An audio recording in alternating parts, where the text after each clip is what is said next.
voulons te contempler. Nous voulons te regarder tel que tu es.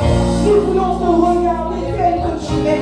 La Bible déclare que si nous te contemplons, nous sommes transformés en la même image, de gloire en gloire. Et ce soir, nous voulons contempler le roi. Ce soir, nous voulons contempler celui qui est l'esprit et celui qui a en lui tout le caractère que nous devons manifester. Nous voulons te regarder avec des yeux d'amour. Nous voulons te regarder avec des yeux qui t'aspirent, Seigneur. Nous te regardons tel que tu es. Et ce soir, nous voulons te dire, viens nous impacter, Seigneur. Viens nous impacter. Au-delà d'entendre un message, nous voulons la vie, nous voulons l'esprit, nous voulons l'impactation, nous voulons l'impactation. Ah, sois-même, mon Seigneur. Viens nous toucher, viens nous transformer, viens changer quelque chose en nous. Ah, lorsque nous croisons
manifester le fruit de l'Esprit en vérité. Merci Seigneur de nous parler ce soir au nom de Jésus.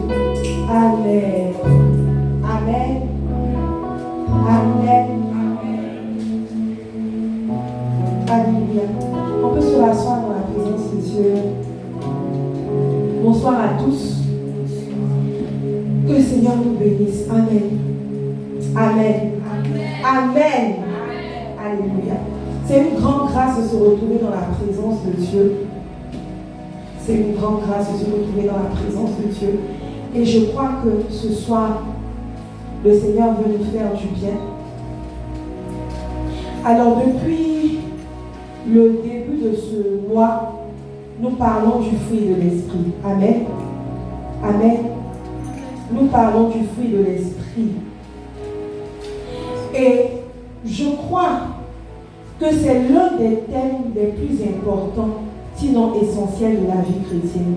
Alléluia. C'est l'un des thèmes les plus importants, essentiels de la vie chrétienne. Aujourd'hui, à force de vouloir les mystères, à force de vouloir la manifestation de la puissance et tout, on en arrive à oublier que l'équilibre est dans la ressemblance et l'image. Donc de pouvoir non seulement manifester la puissance, mais de surtout avoir le caractère de Jésus. Alléluia. Il faut un équilibre. Il faut vraiment un équilibre dans cette saison de la vie. La plupart des gens, à cause des choses qui vont très vite, on oublie qu'il faut l'équilibre. Et le message sur le fruit de l'Esprit est un message à revisiter continuellement. Continuellement, en tant que chrétien, continuellement. Il ne faut pas se dire, je sais déjà, j'ai déjà entendu parler de l'amour, j'ai déjà entendu parler de la patience, j'ai déjà entendu parler de toutes ces choses-là. Mais jusqu'à ce que Jésus revienne, nous aurons besoin du lait, nous aurons besoin du miel. Alléluia. Donc nous aurons besoin des messages qui peuvent vraiment nous bâtir, nous aider à ressembler à Jésus et des messages qui peuvent nous aider à manifester la puissance. Alléluia. Amen. Et en parlant du fruit de l'Esprit, ce que nous avons fait, c'est d'abord de définir ce qu'était le fruit de l'Esprit. On a dit que le fruit de l'Esprit était le résultat de la présence de l'Esprit de Dieu en nous. C'était la conséquence de la présence de l'Esprit de Dieu en nous. Et on a également vu que le fruit de l'Esprit, c'est l'amour. C'est d'abord l'amour qui contient à l'intérieur plusieurs tranches, dont la joie, la paix, la bonté, la douceur, la bénignité, la tempérance, la patience et tout ce que nous savons, qu'on peut voir dans Galates 5, le verset 22. Amen. Et ensuite, maman, notre pasteur nous a conduit, elle nous a entraînés à comprendre ce qu'était la douceur, en nous expliquant ce que n'était pas la douceur. Alléluia. Donc on a parlé de violence verbale, on a parlé de violence physique, on a parlé de violence émotionnelle. Alléluia. Qui pense que des montagnes ont été déplacées dans son caractère en termes de douceur? Amen. Qui pense que depuis une semaine là, il a commencé à faire des efforts, en tout cas par la grâce de Dieu, pour manifester la douceur? Amen. En tout cas, la vérité nous éclaire et elle nous aide vraiment elle nous a franchis. Elle écrase les mensonges de l'ennemi. Amen. Alléluia. Alors ce soir, nous allons partager sur une autre tranche du fruit de l'Esprit qui est la patience. Okay. Est-ce que quelqu'un peut dire avec moi la patience? La patience. La patience. Qui pense qu'il a besoin de patience? En tout cas, moi j'ai fortement besoin de patience. Alors le Seigneur va nous faire du bien. Alors que je réfléchissais sur la patience, la première idée, sinon la première pensée qui est venue dans mon cœur, c'est Moïse. C'est la personne à laquelle j'ai pensé. Parce qu'on a l'habitude de dire que quand Dieu a voulu se prévaloir, et maman nous l'enseigne continuellement, quand Dieu a voulu se prévaloir de certaines personnes sur la terre, il a identifié des personnes qui transportaient les vertus que lui, il voulait qu'on manifeste. Et parmi lesquelles Moïse, et on décrit Moïse comme quelqu'un qui était fort patient. Alléluia. La Bible dit en Nombre 12, verset 3, et l'Éternel l'entendit. Or, Moïse était un homme fort patient, plus qu'aucun homme sur la face de la terre. Et là, ce n'est pas un homme qui parle de Moïse, c'est Dieu qui parle de Moïse en disant que c'était quelqu'un de vraiment patient. Alors, on va regarder l'histoire de Moïse, et puis je crois qu'à partir de l'histoire de Moïse, on va tirer quelques leçons avant d'aller plus loin dans notre message. Alléluia. Amen. Alors, la Bible décrit Moïse comme quelqu'un qui était vraiment patient. Et quand on prend la version Bible du Semeur, la Bible parle de patience comme humilité. La Bible dit que Moïse était patient, mais dans la version Bible du Semeur, elle dit que Moïse était plein d'humilité. Il avait, comme on pourrait dire, long souffle. On peut dire qu'il avait le cardio. C'est-à-dire que quand il faut quelque chose là, il court avec juste... Il avait le cardio et tout. Et quand on regarde le livre des autres qui nous présente l'histoire de Moïse, on peut se rendre compte que Moïse a fait preuve de patience à plusieurs étapes. Alléluia. Moïse a fait preuve de patience à plusieurs étapes. La première étape à laquelle Moïse a fait preuve de patience, c'est lorsque Moïse attendait que Dieu lui donne le go pour aller libérer son peuple. Alléluia. Au départ, Moïse pensait qu'il pouvait le faire par lui-même. La Bible nous raconte dans le livre des autres que Moïse est descendu parmi ses frères. Il a vu l'injustice qui se faisait depuis les Égyptiens sur les Israélites et il a voulu défendre un de ses frères. Dans la bagarre, il a tué un Israélite et la Bible dit que le lendemain, il revenait encore défendre ses frères quand un des Israélites lui a dit « Mais tu te prends pour qui? Tu crois que quelqu'un t'a établi sur nous pour nous défendre ?» Et Moïse s'est rendu compte qu'il n'avait pas encore reçu le go de Dieu. Il avait un zèle un peu trop élevé. Et donc, à partir de ce moment, il a eu peur que les Égyptiens lui fassent du mal. Et la Bible dit que Moïse s'est enfui à Madian. Moïse s'est enfui à Madian à l'âge de 40 ans. Et la Bible dit que Moïse a attendu 40 autres années jusqu'à ce que le Seigneur se révèle à lui pour lui dire c'est le moment, va libérer mon peuple. 40 ans. Et ce qui est extraordinaire dans l'histoire, c'est que lorsque David, on connaît tout ce que je parle de Moïse, lorsqu'on regarde l'histoire de Moïse, on se rend compte que il était dans le désert et il a vu un buisson qui se consumait, qui avait du feu mais qui ne se consumait pas. Et je crois que c'est la manifestation du fait qu'il attendait Dieu. Quand il a vu, il ne s'est pas détourné. David dit qu'il est parti regarder. Comme si durant tout ce temps, il se disait qu'à un moment donné, Dieu allait lui donner le goût. Et donc, quand il a vu le buisson en train de s'enflammer, il a compris tout de suite que ça peut être un message de Dieu. C'est peut-être le moment. C'est la preuve qu'il attendait Dieu. Il était là. C'est vrai qu'il était dans le désert, mais il se disait à tout moment, Dieu peut me chercher pour faire son œuvre. Et ce qui fait que lorsqu'il a vu le buisson ardent, il est parti, il a regardé, il a cherché à comprendre de quoi il s'agissait. Et là, il a entendu la voix de Dieu qui lui a dit c'est le moment. Donc Moïse a attendu pendant 40 ans jusqu'à ce qu'il entende la voix de Dieu. Amen. Moïse va encore faire preuve de patience. La Bible nous parle du fait que Dieu lui ait donné la mission et que Moïse va maintenant s'engager dans la mission. Et lorsqu'on regarde les Écritures de Exode 7 à Exode 12, excusez-moi, on ne va pas faire de lecture, je vous donne juste les références pour que personnellement vous puissiez aller faire des recherches. Donc quand on regarde Exode 7 à Exode 12, la Bible dit que Moïse va arriver en Égypte. Et là, Moïse va être confronté à Pharaon, qui aura le cœur endurci. Amen. Même quand Jésus te dit que Pharaon aura le cœur endurci, tu as des attentes en fait dans ton esprit. Mais quand il arrive devant Pharaon, il y a des plaies qui se sont exécutées où Pharaon a dit à Moïse, cette fois-ci là, je vais vous laisser partir. Il faut juste prier que la plaie là s'arrête. Et puis dès que la plaie s'arrête, je vous laisse partir.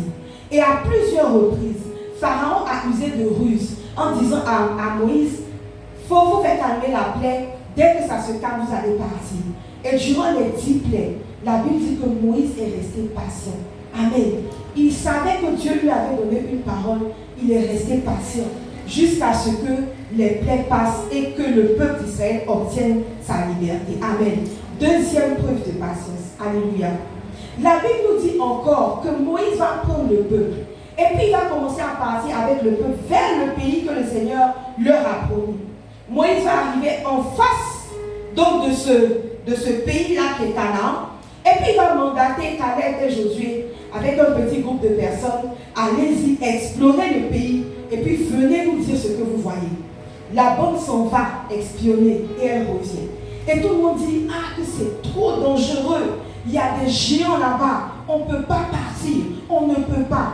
À peine les gens commencent à donner un retour négatif, la Bible dit que le peuple s'est enflammé contre Moïse et Aaron.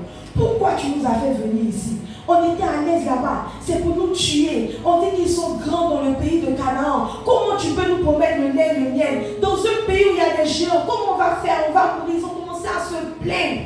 Au milieu d'eux, il y a Josué et Caleb qui disent non, on peut. Si le Seigneur est avec nous, on peut conquérir le pays. Là encore, Moïse est patient. Il va écouter Dieu. Et Dieu va lui parler. Amen. Dieu va lui parler. Il dit en Nombre 14, le verset 34 à 35.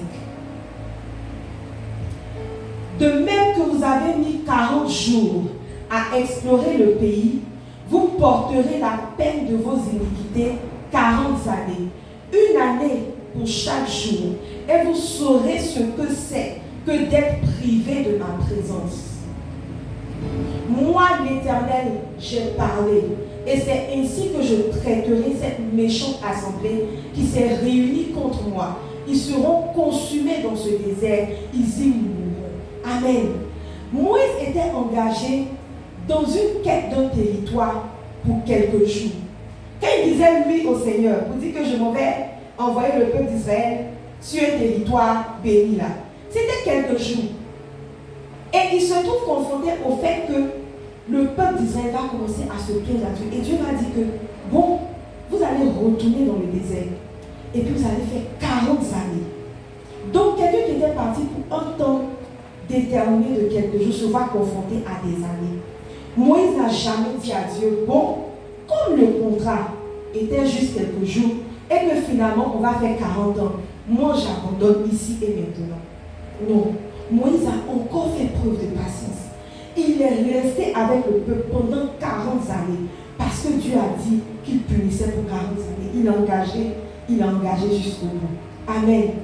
Et quand tu regardes cette histoire, tu te rends compte que vraiment, si c'est long souffle, Moïse a long souffle. N'est-ce pas? Il a long souffle. Parce que tout ce qu'il a fait, c'était torture sur torture, difficulté sur difficulté. Mais il est resté ferme. Il dit on part, on part. Alléluia. Amen. Et pendant les 40 années, Moïse va être confronté à l'ingratitude, à l'incrédulité, à tout ce qu'on peut imaginer venant du peuple d'Israël. Jusqu'à un jour. Dis avec moi un jour. Un jour. Un jour. Un jour. Nombre 20, le verset 9 à 12. La Bible dit que le peuple d'Israël, comme d'habitude, est en train de se plaindre dans le désert, disant que tu nous as envoyés ici, on n'a pas d'eau à boire, on a soif. Et on était là-bas, on buvait. Maintenant, on a soif. Ils ont commencé vraiment à se plaindre. Et Moïse va aller encore avec Aaron, se prosterner devant Dieu, demander, Seigneur, qu'est-ce qu'on peut faire? Le peuple a soif, viens-nous en aide. Et la Bible dit que le Seigneur va dire à Moïse, va prendre la verge, va devant un tel rocher, arrête-toi, parle au rocher, de sorte qu'il en sorte de l'eau. Et voilà ce que Moïse va faire. La Bible dit, Moïse prit la verge qui était devant l'Éternel, comme l'Éternel le lui avait ordonné. Moïse et Aaron convoquèrent en face du rocher, convoquèrent l'assemblée en face du rocher. Et Moïse leur dit, écoutez donc, rebelles, est-ce de ce rocher que nous vous ferons sortir de l'eau? Puis Moïse leva la main et frappa 2 fois le rocher avec sa verge. Il sortit de l'eau en abondance. L'assemblée but et le bétail aussi. Alors l'Éternel dit à Moïse et à Aaron, parce que vous n'avez pas cru en moi, pour me sanctifier aux yeux des enfants d'Israël. Vous ne ferez point entrer cette assemblée dans le pays que je lui donne. Amen. Dis avec moi un jour. Un jour. Un jour. Un jour. Moïse a tout fait pour être patient. Il a vraiment tout fait. Il a vraiment tout supporté. À des moments, il disait à Dieu, ah, ne punis pas le peuple, ne t'éloigne pas du peuple. Parce que si tu le fais, les gens vont dire que tu n'as pas pu garder ton peuple jusqu'au bout. Pardon, use de patience. Moïse disait à Dieu, use de patience envers le peuple. Mais arrivé à un moment, Moïse a atteint ses limites. Alléluia. Moïse a atteint ses limites. Et ce que je veux qu'on regarde dans cette histoire de Moïse, c'est que la patience qui est produite par l'homme est limitée. Amen. La patience qui est produite par les efforts humains est limitée. Amen. Amen. La deuxième vérité qu'on peut tirer de toute cette histoire, c'est que la patience produite par l'homme n'accomplit pas la volonté parfaite de Dieu. Alléluia.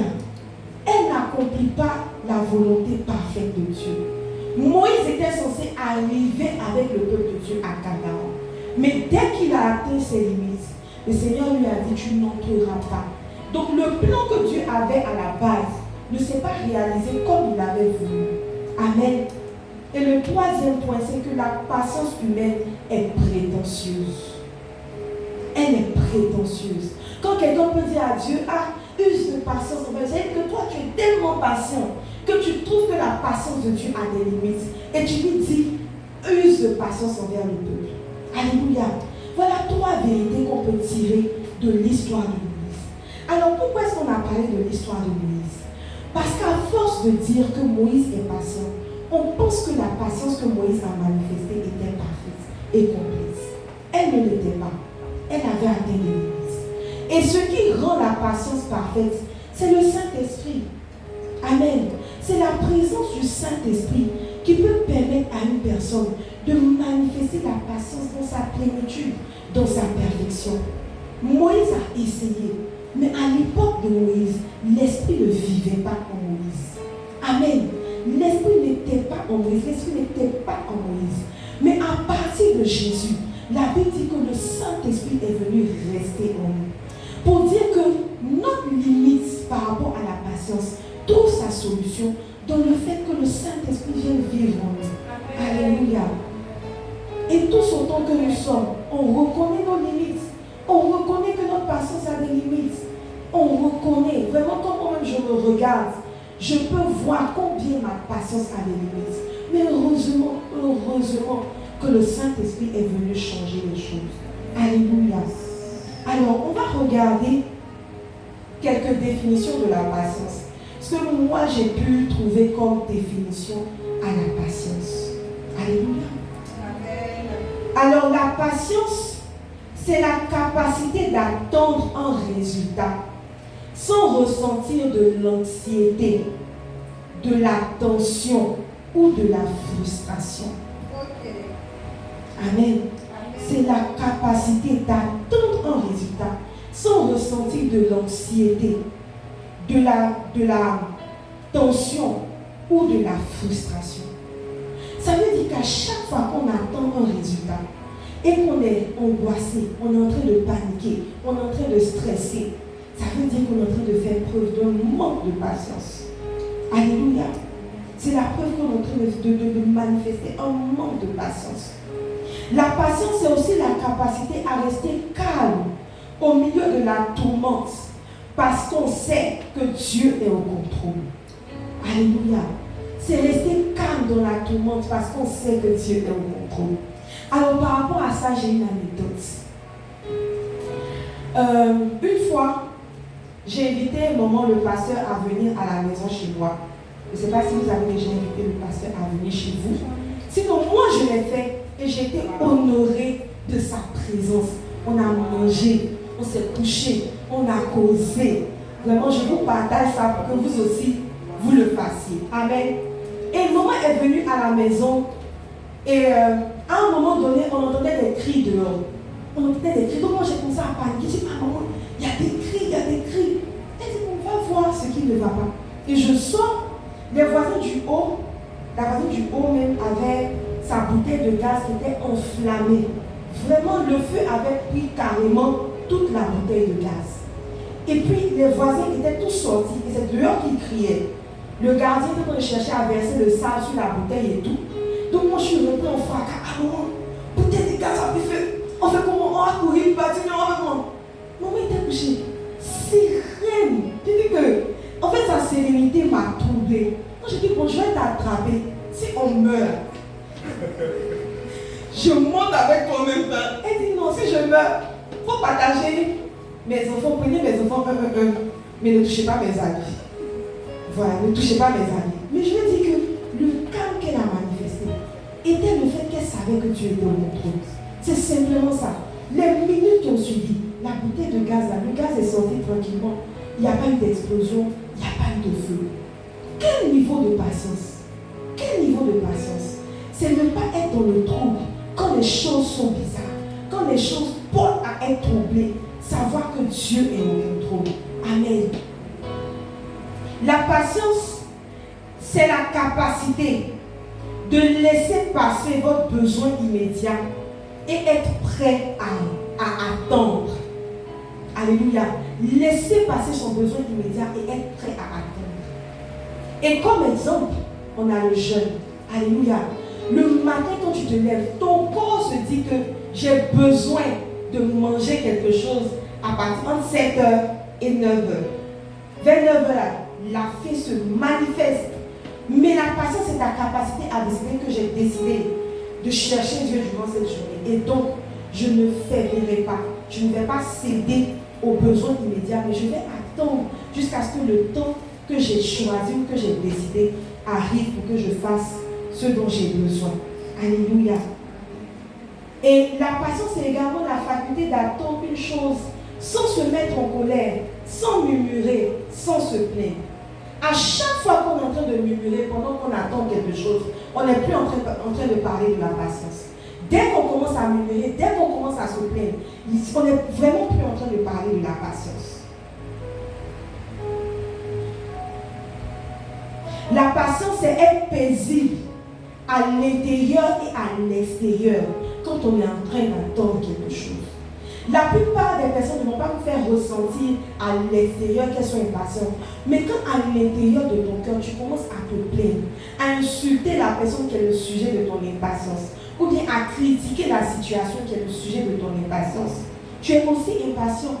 Même si on ne le voit pas à l'œil nu, on ne te voit pas en train de lever le ton par exemple, on ne te voit pas en train de froncer les sourcils, mais qu'à l'intérieur de ton cœur, tu manifestes, par exemple, tu es en train de bouder, tu es en train de dire des choses en toi, c'est exactement l'impatience. Alléluia.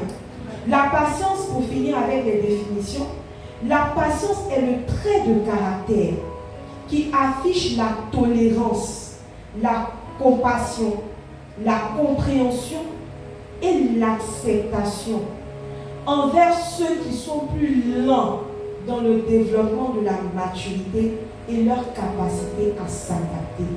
Alléluia.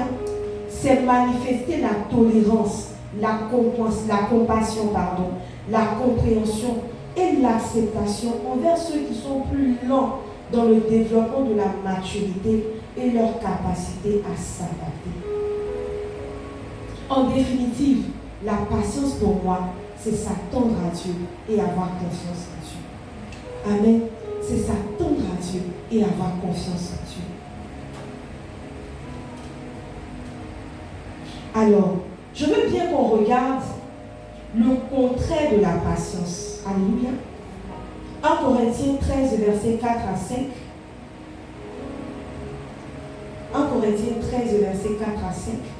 La Bible dit, la charité est patience. Elle est pleine de bonté. La charité n'est point envieuse. La charité ne se vante point. Elle ne s'enfle point d'orgueil. Elle ne fait rien de malhonnête. Elle ne cherche point son intérêt. Elle ne s'irrite point. Elle ne soupçonne point le mal. Alléluia. Sur la base de cette parole, ce que je retiens, c'est que le contraire de la patience, ce n'est pas que l'impatience, mais c'est aussi la colère et l'orgueil. Alléluia. Le contraire de la patience, ce n'est pas que l'impatience. mais c'est aussi la colère et l'orgueil. Alors, on va voir juste quelques exemples de la manifestation de l'impatience.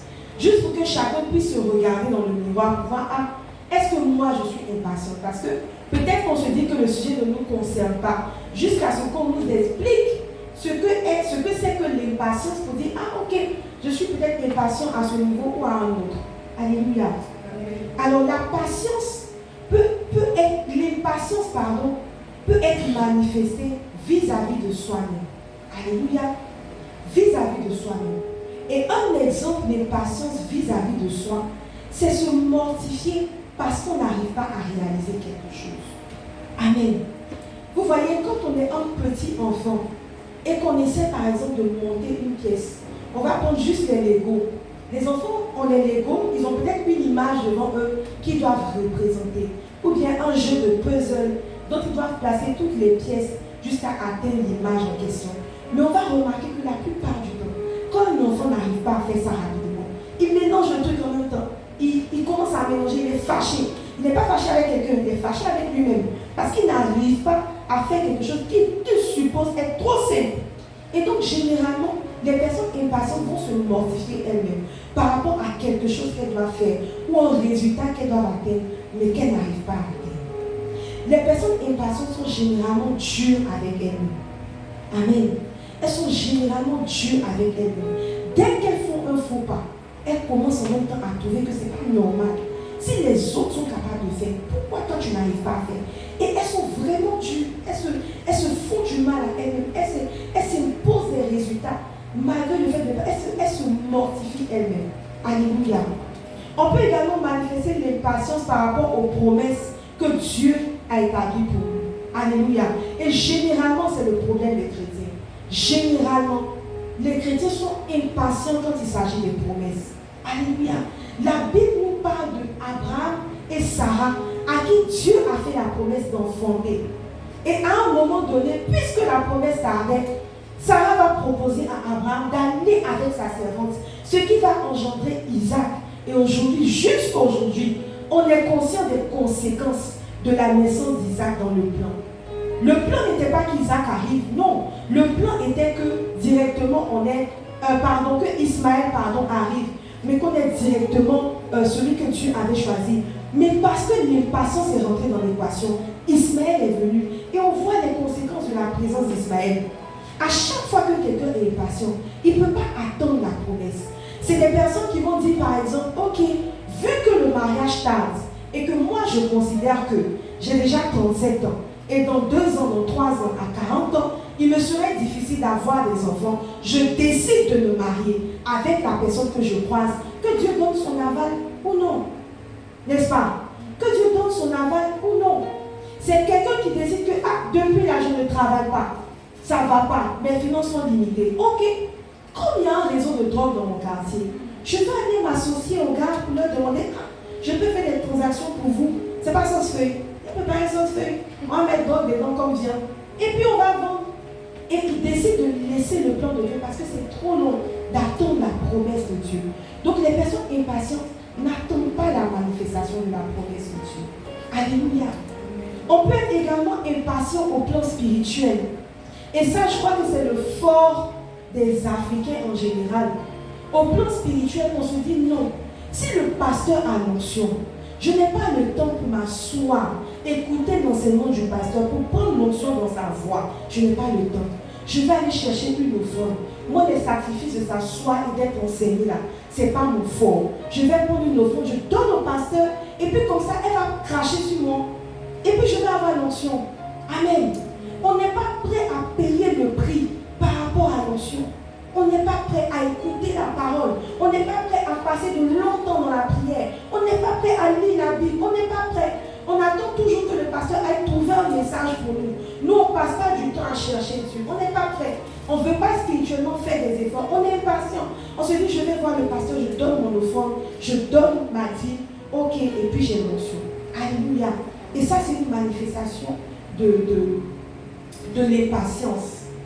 Et on peut également manifester l'impatience vis-à-vis des autres. Alléluia. Vis-à-vis des autres. C'est le fait, par exemple, de parler de Christ à quelqu'un. Et puis parce qu'il ne nous suit pas, on est fâché avec lui. On bloque son numéro. Il ne regarde plus nos statuts. On ne parle plus avec lui. Alléluia. Dernièrement, j'ai eu cette pensée. Il y a des gens que j'ai vite allé, je les fais vite. Ils disent oui, ok, c'est compris. Demain, non. Ok, d'accord, il n'y a pas de problème. Et puis demain, ils ne viennent pas. Ils disent que bon, je vais arrêter de poser la question. Et puis ils osent regarder mes statuts. Quand je dis, oh, quel culte merveilleux, ils regardent mes statuts. Et je me dis, bon, je vais les bloquer. Je vais les bloquer. Mais ça, c'est une forme d'impatience. Tant que Dieu n'a pas dit que c'est fini, c'est pas fini. Tu continues jusqu'au bout. L'impatience, c'est avoir des âmes dans sa bergerie. Et puis trouver que je l'ai trop parlé de Jésus. Maman a trop prêché. Et puis toi, tu te comportes encore comme ça. Moi, je dépose. L'impatience vis-à-vis des autres, c'est croire qu'ils peuvent être changés au même rythme que nous. C'est croire qu'ils peuvent être transformés au même rythme que nous. Alléluia. Et quand on regarde tout ça, on peut se rendre compte que chacun de nous est impatient. Amen.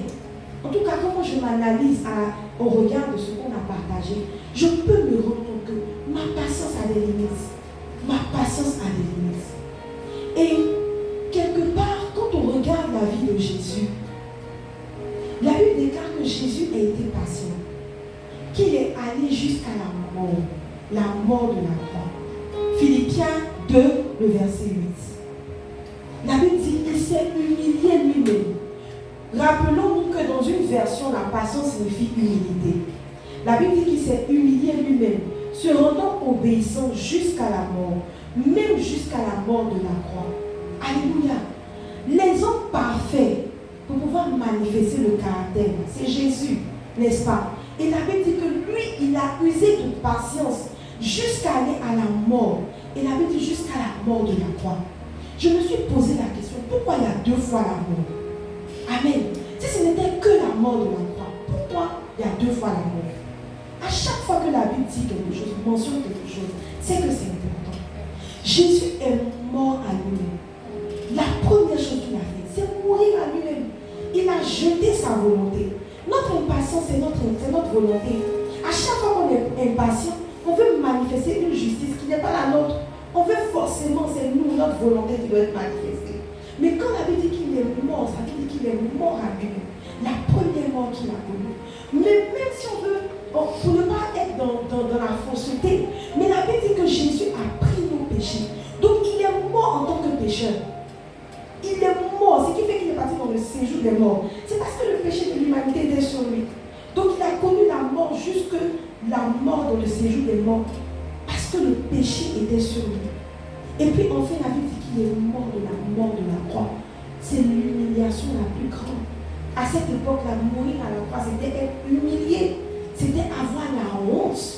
Mais comment quelqu'un peut quitter le ciel de loin et peut venir volontairement mourir, volontairement être humilié, volontairement manifester la patience jusqu'à ce qu'on lui mette une honte aussi grande? Qu'est-ce qui peut donner à quelqu'un de manifester une telle patience? Alléluia. Qu'est-ce qui peut donner à quelqu'un de manifester une telle patience? Et je crois qu'on en arrive à la patience volontairement parce qu'on connaît les bénéfices de la patience. La Bible nous fait grâce. Dieu nous montre les bénéfices de la patience avant de nous dire que manifeste la patience. Amen. La Bible est complète. Elle nous dit pourquoi est-ce qu'on doit manifester la patience. Généralement, on sait que l'impatience est mauvaise, n'est-ce pas? Mais quand on sait le pourquoi de manifester la patience, je crois qu'il y a une force qui nous est donnée pour manifester exactement la patience. Alléluia. Et donc, on va chuter sur pourquoi manifester la patience. Alléluia. Amen. La première raison pour laquelle nous devons manifester la patience, c'est la maturation. Alléluia. C'est la maturation. Maturation. La maturation, c'est le fait de mûrir. C'est le fait d'atteindre la dimension de quelqu'un qui est mûr. Alléluia. Et la patience est un instrument que Dieu utilise pour nous former en vue de manifester la destinée à laquelle il nous a appelés ou en vue de saisir les promesses qui sont les nôtres. Alléluia. Regardons Luc 2, le verset 49 à 52.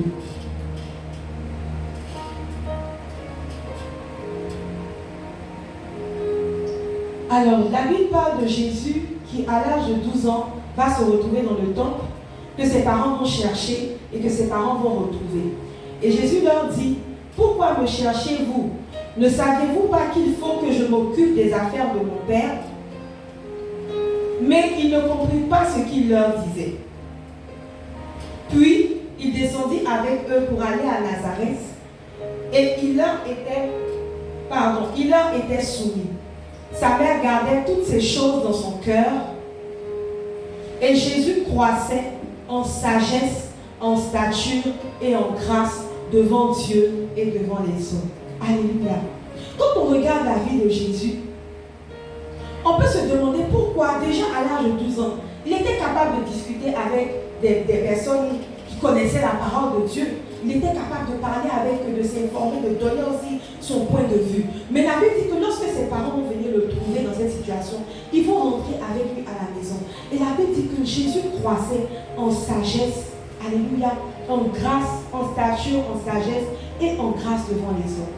Jésus n'est pas entré dans son ministère dès sa naissance parce qu'il avait besoin de grandir. Alléluia. Il avait besoin de prendre la forme qu'il fallait pour faire face à tout ce à quoi il a fait face. Jésus a connu l'humiliation, il a connu la méchanceté, il a connu les injures, il a été battu, il a fait face à choisir entre sa volonté et la volonté de Dieu. Mais ce qui l'a rendu capable de faire ces choses, c'est parce qu'il a pris le temps de grandir. Alléluia. Jésus a pris le temps de mûrir. Jésus a pris le temps de grandir. Et lorsque le Seigneur nous demande de manifester la patience, d'attendre, de s'attendre à lui, d'accepter les souffrances, d'accepter les situations auxquelles on est censé faire face, c'est parce qu'il sait que tant qu'on n'est pas mature, on ne pourra pas user convenablement de la promesse qu'il va nous donner. On ne saura pas la saisir, on ne saura pas la manipuler, on ne saura même pas en bénéficier, on ne saura pas en faire bénéficier ceux qui sont autour de nous. Alléluia. Le premier élément que la patience nous apporte, c'est vraiment la maturation. Alléluia. La Bible dit en Jacques 1, le verset 2 à 4. On peut lire simplement le verset 4. La Bible dit, mais il faut que la patience accomplisse parfaitement son œuvre, afin que vous soyez parfaits et accomplis, sans faillir en rien. Alléluia. Sans faillir en rien. La patience vient pour nous aider à ne pas faillir lorsqu'on va saisir la promesse. La patience vient pour que nous soyons parfaits, que nous soyons accomplis avant de saisir la promesse. La plupart d'entre nous, toutes les promesses que le Seigneur nous a faites, nous ont semblé trop grandes par rapport à qui nous sommes. Aucun de nous ne se sent capable par rapport aux promesses que Dieu lui donne. Même avant-hier, quand on nous parlait de chasser les démons, aucun de nous ne pensait être capable de ça. Quand on venait à l'église, on avait vu restitution, on avait vu délivrance, on avait vu guérison. Mais tu vois, dans la pratique, on ne se sentait pas capable de pouvoir manifester le don de guérison. On ne se sentait pas capable de pouvoir imposer la main aux gens pour que les gens se voient les démons chassés, libérer les captifs. On n'en était pas capable. Mais le temps qu'on a pris à se former, le temps qu'on a pris à entendre les messages, le temps de patience nous a bâtis, de sorte qu'aujourd'hui, on soit capable de faire ces choses-là. Toutes les fois où Dieu nous fait attendre, toutes les fois où Dieu nous dit d'être patient, le fruit que Dieu veut que nous manifestions, c'est pour que quand la promesse sera là, on puisse manifester exactement ce qui est parfait et qu'on ne faillisse pas dans la manifestation de la destinée ou dans le fait de saisir complètement la promesse. Alléluia. La Bible dit en Ecclésiaste, le chapitre 10, verset 16. Malheur à toi, pays dont le roi est un enfant et dont les princes mangent dès le matin. Quand on est enfant, quand on n'a pas mûri, on apporte le malheur. Alléluia. On apporte le malheur. Et même ce qui est censé être bénédiction pour nous, finit par être malédiction pour nous. Et les gens qui sont autour de nous, qui étaient peut-être reliés à nous par rapport à cette promesse, finissent par manger aussi le malheur que nous apportons. Alléluia. Et donc la patience vient, elle est importante parce qu'elle nous permet de mûrir. Amen. Amen. La patience est également importante parce qu'elle crée en nous la persévérance. Alléluia. Généralement, on pense que la patience et la persévérance sont pareilles. Mais la persévérance est le produit de la patience. Acte 2, le verset 42. La Bible dit, il persévérait dans l'enseignement des apôtres, dans la communion fraternelle, dans la fraction du pain et dans la prière. Alléluia. La persévérance, c'est le fait de rester ferme dans un sentiment ou une résolution. C'est le fait de rester ferme. C'est vrai que les disciples savaient que Jésus allait revenir. Et ils savaient qu'ils avaient pour mission de parler de Jésus autour d'eux, d'installer le royaume de Dieu. Mais la Bible dit qu'ils étaient confrontés aux pharisiens, ils étaient confrontés à ces personnes-là qui leur disaient non, vous ne devez pas parler de Jésus, non, Jésus n'est pas la vérité. Ils étaient confrontés à l'oppression des personnes établies sur les temples, des pharisiens et tout. Ils étaient confrontés à cela. Mais la patience créait en eux la persévérance de poser les bonnes actions pendant qu'ils étaient en train d'attendre. Alléluia. Et quand on regarde même les histoires des saisons où dans les pays asiatiques, les personnes qui servaient Jésus étaient oppressées. On refusait que les personnes aient des Bibles et tout. La persévérance s'est manifestée par le fait que les gens se cachaient dans des maisons souterraines. Les gens se cachaient dans des maisons. D'autres personnes étaient obligées de faire le guet dehors en attendant pour voir si les personnes allaient venir déranger la réunion. Et ces personnes-là, c'était la persévérance. La patience créait en eux la persévérance. Ils voulaient apprendre à mieux connaître Jésus. Ils ne se disaient pas, parce qu'il y a l'oppression, on arrête tout. Non, la patience vient donner à une personne la persévérance. Et la persévérance, c'est poser les bonnes actions jusqu'à ce que la promesse se manifeste. Jusqu'à ce qu'on voit ce que Dieu nous a dit être manifesté. La patience vient produire en nous la persévérance. Alléluia. Et la persévérance, c'est évidemment le fait de ne pas abandonner. Donc à chaque fois qu'on abandonne, à chaque fois qu'on laisse tomber, à chaque fois qu'on se dit c'est plus possible, ça veut dire qu'on n'a pas la persévérance. Et si on n'a pas la persévérance, ça veut dire qu'on n'a pas la patience. Alléluia. Amen. Un autre point que la patience va créer en nous, c'est attirer les aides de destinée et assainir nos relations. Alléluia. Attirer les aides de destinée et assainir nos relations. Amen. La Bible dit en Jacques 5, le verset 8 à 9, vous aussi, soyez patients, affermissez vos cœurs, car l'avènement du Seigneur est proche. Ne vous plaignez pas les uns des autres, frères, afin que vous ne soyez pas jugés. Voici, le juge est à la porte. Alléluia. Jacques parle de persévérance, il parle de patience, et alors qu'il parle de patience, il parle du fait de se supporter les uns les autres. Et une histoire nous révèle comment la patience nous permet de reconnaître les aides de destinée ou d'attirer les aides de destinée. La Bible nous parle de Simon-Pierre qui fait partie de l'équipe de Jésus.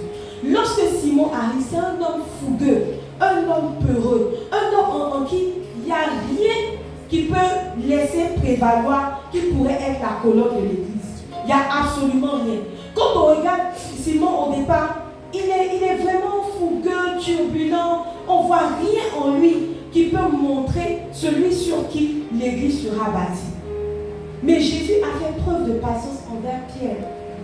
Il a fait preuve de patience envers Pierre, attendant que Pierre manifeste la vraie dimension de celui qu'il est. Il savait qu'en Pierre, il y avait la capacité de tenir l'église. Il savait qu'en Pierre, il y avait la capacité d'affermir ses frères. Il avait vu ça en Pierre. Et ce que la patience fait, c'est qu'elle nous fait voir les autres avec le regard de Dieu, jusqu'à ce qu'elle manifeste l'aide de destinée qu'elles sont pour nous. Généralement, les aides de destinée ne se manifestent pas d'un coup. C'est peut-être toi avec une personne, tu ne la vois pas comme une aide. Il y a beaucoup de turbulence, il y a beaucoup d'incompréhension, jusqu'à ce que vous arriviez à assainir votre relation et que tu vois à quel point la personne est une bénédiction pour toi. La patience vient nous révéler les aides de destinée qui sont autour de nous. La patience fait en sorte qu'on ne prend pas pour acquis toutes les relations dans lesquelles nous sommes. On ne les prend pas pour acquis. On ne les prend pas pour acquis. C'est parce qu'on est patient et qu'on croit que personne n'arrive dans notre vie par hasard, qu'on prend sur nous de nous supporter jusqu'au bout. Amen. C'est une patience qui fait que dès que ton frère t'a dit un petit truc qui te fait mal, tu as déposé. Alléluia. Tu as déposé. Tu ne pousses plus. Tu dis ah non, c'est fini. Alors que c'était la bénédiction que Dieu avait envoyée pour toi. Amen. C'était la bénédiction que Dieu avait envoyée pour toi. Dieu n'est pas allé chercher quelqu'un d'autre pour en faire la colonne de l'église. Il a supporté Pierre tel que Pierre est. Il a enseigné Pierre. Il a pardonné les erreurs de Pierre. Il a aidé Pierre à se voir exactement comme il est. Juste parce que Jésus était patient. Pierre a pu sortir ce qu'il était à l'intérieur de lui-même. Alléluia.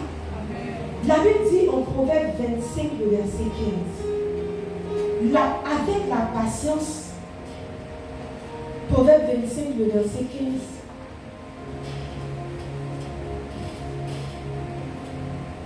Avec la patience, ok, ça c'est 8 secondes. Ok, par la lenteur à la colère, on fléchit un prince. Moi j'ai une autre version qui dit, avec la patience, on persuade un dirigeant. Alléluia. Le verset est trop fort. Avec la patience, on persuade un dirigeant. Donc même quelqu'un qui est établi sur nous, on est dans la dimension de l'ami, on est dans la dimension de celui qui est peut-être au même niveau que nous, mais même dans la dimension de celui qui est établi sur nous, la patience vient incliner son cœur. Amen. La patience vient incliner son cœur. On a souvent eu des dirigeants qui étaient trop durs, mais on avait reçu la parole que lui là, il était notre dirigeant. C'était sous lui que Dieu voulait qu'on officie pendant une saison. Mais on était tellement impatients qu'on ait quitté où était le lieu de notre bénédiction. Alors que quand tu restes sous ce dirigeant et que tu manifestes envers lui la patience, il commence à changer à ton égard. Moi, je me rappelle que quand j'arrivais chez mon père, qui est mon patron, j'étais vraiment dur. Je me disais, j'ai étudié ça. Normalement, c'est ce qu'on fait pour obtenir de tels résultats. Tu m'as envoyé étudier, laisse-moi manifester ma connaissance. Et mon père avait... En fait, j'étais tellement dure et impatiente que mon père n'arrivait pas à implémenter ce que je disais. Il trouvait ça comme un affront. Quelqu'un qui a dirigé son entreprise depuis des années, l'entreprise qui a payé tes études à l'extérieur, tu oses venir lui dire que toi tu es trop intelligente et qu'il faut exécuter ce que tu sais. Non. Arrivé au moment où j'ai commencé à me calmer, à accepter ce qu'il faisait et à corriger doucement, avec patience. À ne pas m'attendre à ce que les choses se fassent d'un coup, non. À détailler le processus et à faire détail par détail. Aujourd'hui, il peut voyager tranquillement. Il ne va même pas m'appeler pour me demander ce qui se passe à l'entreprise. Il m'appelle, est-ce que vous allez bien? Vous avez à manger, il n'y a pas de problème à la maison. Ok, le reste tu gères. Quand je reviens, tu me fais le point. Tranquillement. Mais c'est des choses qu'on ne pouvait pas faire il y a quelques années. Quand quelqu'un manifeste la patience, même envers son autorité, il incline son cœur. Amen. Il incline son cœur. Et la Bible dit, dans Proverbe 15, verset 18, j'ai la version Amplified Bible, il dit, a hot-tempered man stirs up strife, but he who is slow to anger and patient calms disputes. Celui qui est calme, celui qui est dans la patience, il calme les disputes. Alléluia. On a parlé d'assainir nos relations.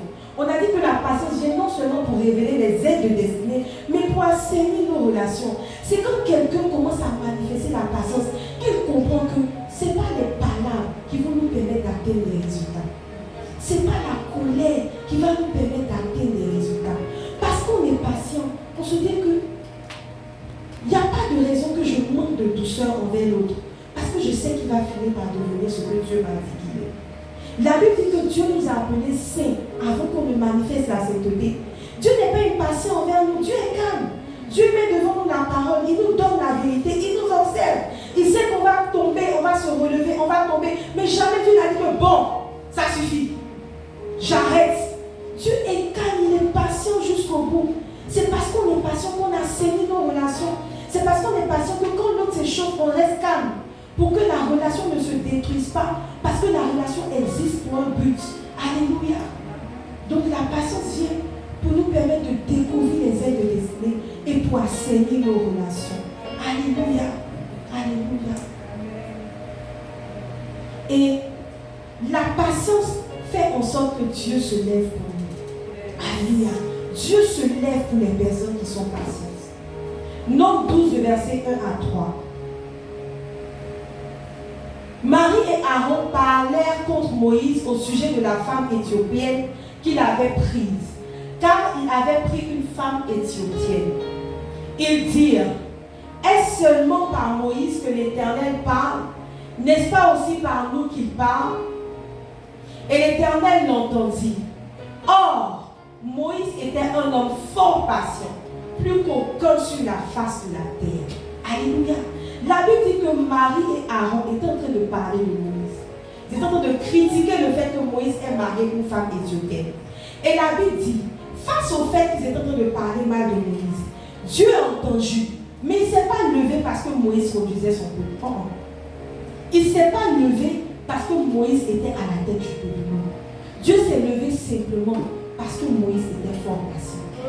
Dieu se lève pour les personnes qui sont patientes. Celui qui est patient a conscience qu'il n'est rien. Il n'est rien. Il se dit que je suis rien en fait. Je ne peux même pas me défendre. Je me dis que peut-être que si même Moïse avait entendu, il n'allait rien dire. Il allait peut-être aller dire à Dieu, est-ce que j'ai fait un mauvais choix en mariant une Éthiopie? Il allait venir devant la face de coucher à comprendre, Seigneur, est-ce que j'ai mal fait? Mais comme Dieu a vu qu'il était fort patient, qu'il était humble d'esprit, qu'il ne cherchait pas à se défendre par lui-même, il était patient. Dieu s'est levé pour lui. À chaque fois qu'on manifeste la patience, quand on décide de manifester ce fruit de l'esprit qu'est la patience, Dieu se lève pour nous. Pour dire que la patience, c'est pas être bête, c'est croire que Dieu fera pour nous. C'est vraiment croire que Dieu fera pour nous. La patience fait se lever Dieu pour nous. Alléluia. Et le dernier point que je veux qu'on retienne, que la patience apporte dans nos vies. La patience permet l'accomplissement du plan parfait de Dieu et permet également d'obtenir les récompenses de Dieu. Alléluia. À chaque fois que quelqu'un manifeste la patience, il atteint le but parfait de Dieu. Il ne peut pas passer à côté, il ne peut pas rater. Quand on est patient, on accomplit le plan de Dieu. Regardez, la plupart des personnes, je prends le cas de l'église parce que c'est le cas le plus palpable. La plupart des personnes qui se sont retrouvées dans les églises sous des leaders et qui sont restés patients par rapport à ce qu'on leur confiait, qui sont restés patients par rapport à la façon dont le leader orientait les choses, on finit par se voir manifester des dons et des talents qui ne savaient même pas exister en eux. Ils ont atteint la perfection, sinon ils sont dans le processus de la perfection de ce que Dieu a mis en eux, juste parce qu'ils ont manifesté la patience, juste parce qu'ils ont écouté, ils ont fait, sans chercher à se plaindre. Quand ils venaient peut-être vers les leaders, c'était pour comprendre, ah non, je veux faire, mais je ne comprends pas trop. Dès qu'on leur explique, ils montrent leurs incapacités. On va dire, non, tu es incapable, mais je crois que tu peux. Et puis ils commencent à faire. Ils accomplissent la parfaite volonté de Dieu. Ils voient les talents, les dons commencer à se manifester au travers d'eux. Alléluia. La Bible dit, Hébreux 5, verset 15. La Bible dit, et c'est ainsi qu'Abraham, ayant persévéré, obtint l'effet de la promesse. Hébreux 6, le verset 12. Hébreux 6, le verset 12. En sorte que vous ne vous relâchiez point et que vous imitiez ceux qui par la foi et la persévérance héritent des promesses. Lorsque quelqu'un est patient, une chose est certaine, il obtient les promesses que Dieu lui a données. Alléluia. La Bible dit que si la promesse tarde, écris-la, rappelle-la à ton esprit jusqu'à ce qu'elle se manifeste. Quelqu'un qui est patient, qui a confiance en Dieu, qui sait que la patience c'est s'attendre à Dieu, il n'a pas peur, il attend et il sait que la promesse va se manifester. À chaque fois que des personnes ont fait preuve de patience, ils ont vu le projet de Dieu se réaliser. Amen. L'impatience nous éloigne des promesses de Dieu. L'impatience nous éloigne de saisir les promesses de Dieu. Et la promesse la plus grande, sinon l'ultime promesse que Dieu nous a faite, c'est que si nous acceptons de marcher avec lui, si nous sommes de tout cœur avec lui, nous allons hériter du royaume de Dieu. C'est la promesse la plus grande, c'est la promesse ultime. Nous allons hériter des promesses, les promesses parmi lesquelles aller au ciel. Alléluia. La Bible dit que les 5 vierges sages et les folles étaient en train d'attendre l'époux. Elles ont patienté. C'est vrai qu'il y avait d'autres ingrédients dans la patience, mais c'est celles qui ont patienté, qui ont vu le roi arriver et qui sont entrées avec lui dans ses appartements. Tant et aussi longtemps que nous manifesterons la patience, nous allons entrer dans les promesses de Dieu, parmi lesquelles hériter le royaume de Dieu. Alléluia. Amen. Et la patience est rare de nos temps. On est dans un monde de fast-food. On est dans un monde où tout va rapidement, où on commence à oublier que ces vertus-là, Dieu les veut pour nous. Peu importe le monde dans lequel on est. Il dit que nous sommes dans ce monde, mais nous ne sommes pas dans ce monde. Si le monde va vite, ce n'est pas à nous d'aller vite comme des fous. Non, c'est de chercher ce que Dieu veut en toutes choses. Accepter d'être patient, accepter de regarder comme Dieu voit, de porter ce caractère de Christ-là devant toutes les situations. Alléluia. Ce soir, on va se tenir debout et on va prier. On va prier. Vraiment, pendant que le Seigneur me parlait du message, bien que je savais que j'étais impatiente, j'ai vraiment réalisé à quel point la patience est importante. Jusqu'à saisir le ciel, la patience est importante. Très souvent, on se dit que la patience est juste pour les choses, juste pour les promesses, juste pour les hommes. Mais ça va jusqu'à obtenir le salut. La patience va jusqu'à obtenir le salut. Ce soir, tu vas répandre ton cœur devant Dieu. Tu vas lui dire, Seigneur, je veux ta patience. Ma patience est limitée. En tant qu'humain, je ne peux pas.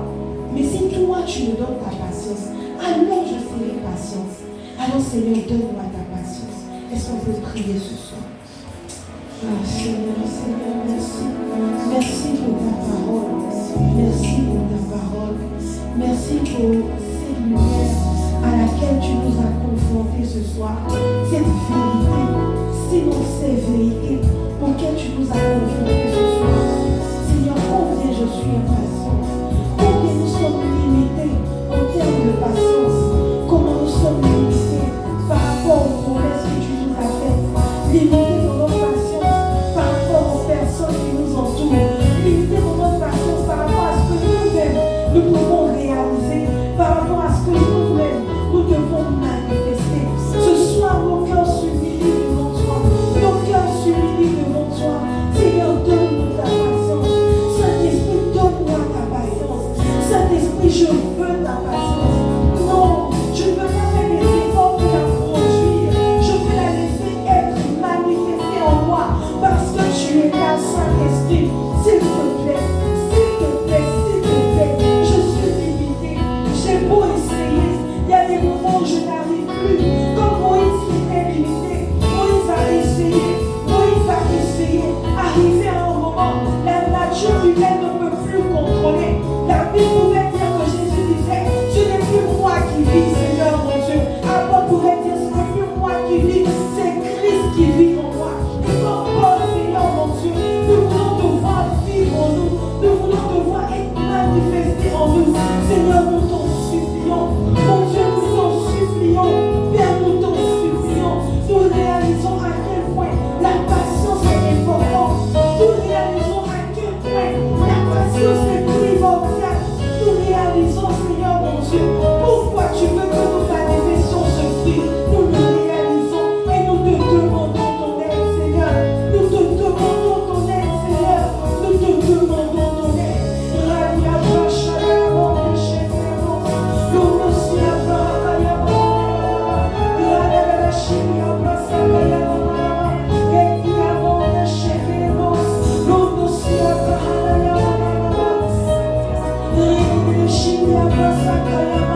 alors que je ne viens faire. Toi, Saint-Esprit, tu prends le dessus, tu prends le dessus, tu prends le dessus, et tu m'aides à manifester tout ce que tu es.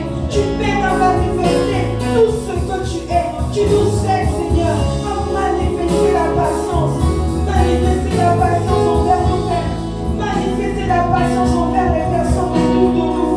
Manifester la patience par rapport aux promesses que tu as pour nous. Manifester la patience envers toi et notre Père. De nous de manifester la patience à partir d'aujourd'hui. Que quelque chose se passe en nous. À partir d'aujourd'hui, que quelque chose se passe en nous. Merci Seigneur. Merci Seigneur pour ta parole qui nous change, pour ta parole qui nous transforme. Merci pour la vérité qui nous a franchis aujourd'hui. Merci parce que nous ne sommes plus les mêmes personnes. Nous ne sommes plus les mêmes personnes. Nous ne sommes plus les mêmes personnes.